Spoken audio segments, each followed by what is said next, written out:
nakita ko yan sa Batasan. Ay, doon sa pinanggalingan Saan kaya natin. sila pupunta? Sa, Talban daw. Talban? Ano yan? Magkakamping sila? Ba't ang dami namang phone? Ang dami na lang po eh. Bawat isa, sobra-sobra sa isang tao yan eh. Baka ipamimigay nila. Ah, oo. For Nalilito. Akos, no? Oo, oo.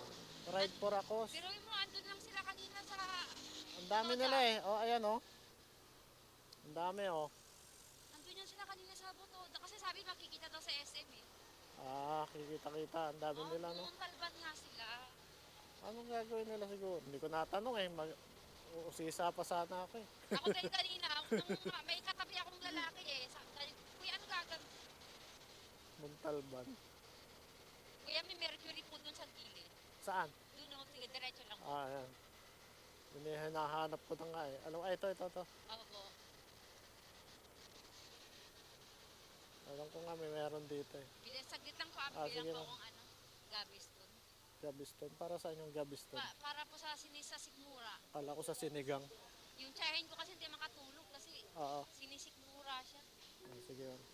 Wait lang po Kapit at baka matambo ka. Wait lang po naipit yung pa ako sa Naipit? In 200 meters, turn right onto Jose F. Diaz Road. Naka-helmet si ma'am. Naka-helmet ka ma'am. Okay. Akin na. Baka sitahin ka ng gwardiya eh.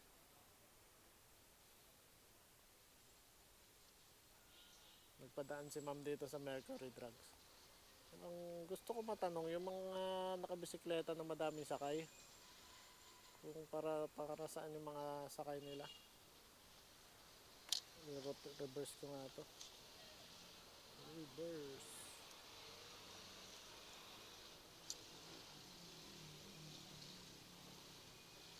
Medyo kanina sa gasolinahan, medyo na high blood na naman ako doon sa ano.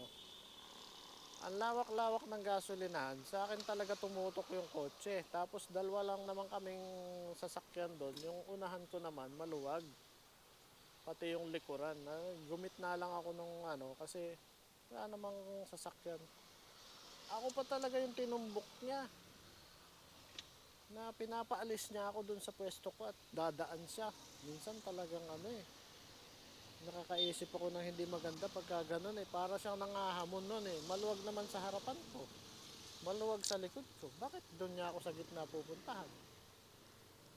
Minsan yung mga driver, maipaglaban lang yung tama sila kahit na ala na sa katwiran. Eto, parang ganito. Gasolinahan kasi to. Nandun ako sa gitna. Dito maluwag, inopen ko talaga yun para kung sakaling naggasolin doon, iikot na lang siya dito.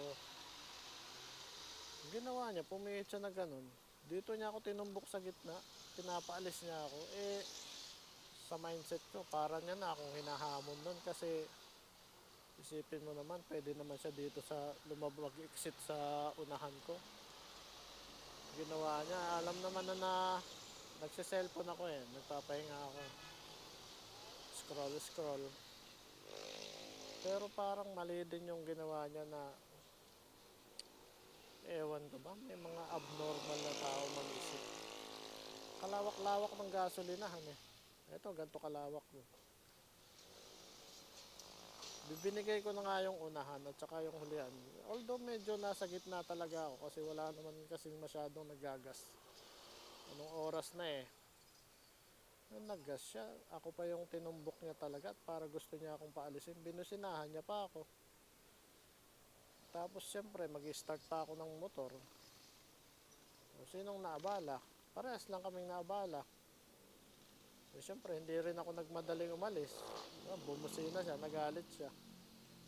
So, hanggang doon lang naman yun. Pero ako gusto ko na iba na yung nasa isip ko sa kanya. Hindi nga lang ay, salamat siya, wala akong sinundan ko naman siya pero naghiwalay kami ng landas eh. Walang wala akong chance na Pero iba talaga yung nasa isip ko kanina. Iba yung para pag nababarakuhan ako, ibang isip ko eh. Ay. ganong tao, no? Nasa gilid, nananahimik ka, paaalisin ka. Parang hindi tama na parang ang sinutsutan na aso na paalisin dun sa ano. Maluwag naman sa unahan. May manibela naman yung sasakyan niya. Ay, ewan ko ba.